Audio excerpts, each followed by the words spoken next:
Hey friends, Chris Marlowe with Help One Now, and welcome to Hump Day. I know you're excited about Hump Day. I'm excited about Hump Day because, well, I don't know why I'm excited about Hump Day, but we're all supposed to be excited about Hump Day, and so it's Hump Day, which means I have 3 full days of work left because it's 9 a.m. So why am I excited? I don't know, but I do want to talk about something that I think is really important. Last week we talked about love first, and this week we're continuing this theme of compassion, and next week we're actually going to talk about Pharisees. It's going to be really fun. I know it's an exciting Hump Day video, but here's why it's important. You know, we're part of this global family called the church. And the church is really this beautiful, broken group of people who are trying to live out the way of Jesus the best way we know how.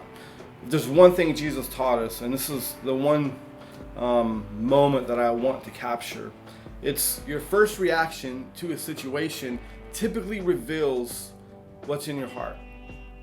So let me say that again. Your first reaction to a situation typically reveals what's in your heart. Why is this important? Because when a little girl was crying at the border a few weeks ago, if your first reaction wasn't brokenness, maybe you have to question what's in your heart. When you see someone hurting, someone who is in pain, if your first reaction is just to judge them and to say they deserve that because you reap what you sow, maybe you have to question, well, is that something Jesus would actually do?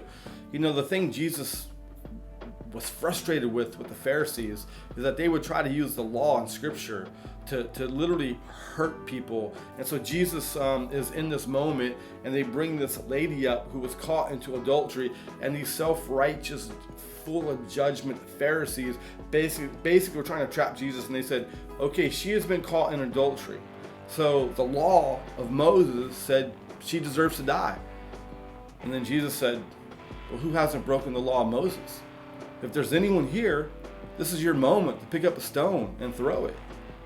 And of course, not one person picked up the stone that day, because they all realized what we realize in this moment, is that we've all broken the law. And that when we break the law, when life is going wrong, when we make mistakes, we need someone to show up. And Jesus says, I am that someone. And then of course, Jesus calls his church, disciples, to also be those people who show up in the worst times, in the hardest moments, to give grace and love and mercy. Jesus had compassion. So the question today on Hump Day for all of us as we navigate all these challenges in life is your first reaction when you see brokenness compassion, or is it judgment? Your first reaction tends to reveal what's in your heart. And if you don't like your first reactions, there's good news. Jesus wants your heart to be softened. He wants your heart to be full of mercy and compassion, and he wants your heart to be broken for the other. And when your heart's broken for the other, you will always live a better life. You will always live a life where you won't look back with full of regrets, because loving other people is the greatest way you can make a difference in the world, and it's the greatest way that people will see Jesus in your life. And if we do that, I think together we will build a more beautiful world.